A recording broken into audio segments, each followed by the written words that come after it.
여러분, 정말 좋은 소식을 들었는데 그걸 혼자만 알고 가만히 있을 수 있을까요? 아마 쉽지 않을 거예요. 그쵸?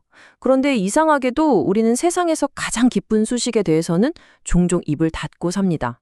자, 오늘 시편 96편을 보면서 온 세상에 하나님의 영광을 선포하라는 이 강력한 명령이 도대체 우리 삶에 어떤 의미인지 같이 한번 깊이 들여다보겠습니다. 오늘 본문이 우리에게 던지는 아주 본질적인 질문이 바로 이겁니다. 하나님을 기뻐한다면 왜 침묵하고 있습니까? 우리가 정말 그 구원의 기쁨을 맛본 사람이라면 왜 우리의 삶은 종종 이렇게 조용하기만 할까요? 이 못은 오늘 함께 풀어가 보려고 합니다. 이 질문에 대한 답을 찾아가기 위해서 오늘 우리가 함께 살펴볼 내용은 이렇습니다. 먼저 우리가 왜 침묵하는지 그 이유부터 살펴볼 거고요. 그리고 구원을 선포하라 하는 명령이 정확히 뭘 의미하는지 알아볼 겁니다. 그 다음엔 합당한 예배란 무엇인지, 더 나아가서 온 땅의 왕이신 하나님의 통치와 심판이 어떤 의미를 갖는지, 마지막으로는 우리 앞에 놓인 선택이죠. 선포인가 침묵인가를 마주하게 될 겁니다. 자, 그럼 첫 번째 주제입니다. 왜 우리는 침묵하는가? 부제를 보면 기쁨과 침묵 사이에 모순이라고 되어 있죠? 이 둘은 사실 잘 어울리지 않는 단어잖아요? 오늘 본문은 바로 이 불편한 진실, 그러니까 엄청난 소식을 알고 있으면서도 입을 닫고 있는 우리의 모습을 정면으로 다루고 있습니다. 오늘 본문의 핵심 메시지는 바로 이 한 문장입니다. 여호와의 구원을 날마다 전파하라. 이건 하면 좋다는 식의 제안이 절대 아니죠. 매일 하루도 빠짐없이 해야 하는 아주 강력하고 직접적인 명령입니다. 그렇다면 이 명령이 우리에게 구체적으로 요구하는 행동은 뭘까요? 그래서 두 번째 주제로 넘어가 보겠습니다. 구원을 날마다 선포하라.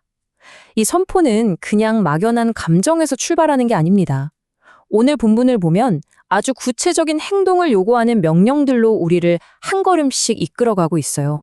성경은 이 선포가 어떻게 퍼져나가는지 아주 명확하게 3단계로 보여주고 있습니다. 모든 건 우리 내면의 기쁨이 노래로 터져나오는 것에서부터 시작됩니다. 그리고 그 노래는 내 주변 사람들에게 전파되고요. 마침내 온 세상 모든 민족에게 선포되면서 뻗어나가는 거죠. 여기서 새 노래라는 표현, 이게 정말 흥미롭습니다. 히브리어 원어로 하다시라고 하는데요. 이건 단순히 새로 작곡한 노래라는 뜻이 아니에요. 하나님의 그 놀라운 구원을 바로 지금 새롭게 경험한 사람의 영혼 깊은 곳에서부터 저절로 터져나오는 반응, 그 자체를 의미하는 겁니다. 전파라는 단어도 마찬가지예요. 히브리어로 바사르라고 하는데 이것도 그냥 정보를 전달하는 차원이 아닙니다.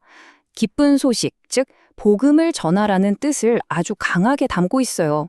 그러니까 이 시편은 단순한 찬송가를 넘어서 복음을 선포하라는 아주 명백한 명령이 되는 거죠. 아니, 근데 왜 이 복음을 전해야 하는 걸까요? 성경은 우리가 섬기는 대상이 근본적으로 어떻게 다른지를 아주 극명하게 보여줍니다. 한쪽은 사람이 자기 손으로 만든 우상이고요.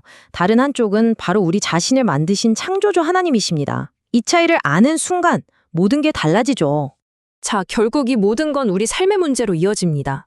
선포라는 게 그냥 추상적인 개념이 아니에요. 어떤 종교 시스템을 전하는 게 아니라 십자가에서 죽으시고 부활하신 예수 그리스도, 바로 그분을 전하는 겁니다. 어쩌면 우리 가정에서 자녀에게, 때로는 부끄러움을 무릅쓰고 직장에서, 그리고 한 사람을 마음에 딱 정해놓고 기도하면서 다가가는 것, 바로 그런 구체적인 행동을 말하는 거죠. 이제 오늘 본문은 밖을 향한 선포라는 행동에서 우리 안에 향한 예배라는 자세로 그 중심을 옮겨갑니다. 왜냐하면 선포하는 삶은 반드시 예배하는 삶으로 연결될 수밖에 없거든요. 여기서 오늘 본문이 돌릴지어다 라는 말을 무려 3번이나 반복하는 걸 볼 수 있습니다. 이건 그냥 강조하는 수준이 아니에요. 하나님께 영광을 돌리는 게 얼마나 중요하고 절대적인지를 보여주는 거죠. 이건 선택사항이 아니라 구원받은 자의 당연한 응답이라는 뜻입니다. 그러면 성경이 말하는 합당한 예배란 과연 뭘까요? 이건 내가 좋아하는 방식, 내 취향에 맞는 그런 예배가 아닙니다. 오직 하나님의 영광, 그분의 이름에 어울리는 철저하게 하나님 중심적인 예배를 의미하는 거죠. 이 합당한 예배는 구체적으로 어떤 모습일까요? 단순히 감정적인 경험에 머무르지 않습니다. 우리의 물질을 드리는 실제적인 헌신, 즉 예물을 포함하고요. 세상과 구별된 거룩한 아름다움을 가진 삶을 포함합니다.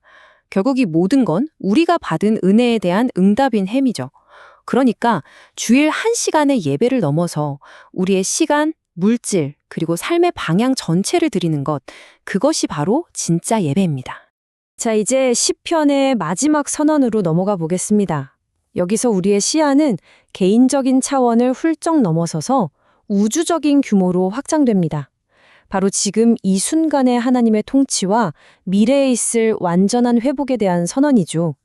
오늘 본문은 아주 단호하게 선언합니다. 여호와께서 다스리신다. 그런데 놀라운 건요, 이게 미래에 그렇게 될 거라는 약속이 아니라는 점입니다. 지금 세상이 아무리 혼란스러워 보여도 바로 이 순간의 현실이라는 거죠. 하나님은 지금도 온 세상의 왕으로서 다스리고 계십니다. 그리고 그 하나님의 통치가 정점에 이르는 날이 바로 심판의 날입니다. 이 날은 두 가지 얼굴을 가지고 있어요.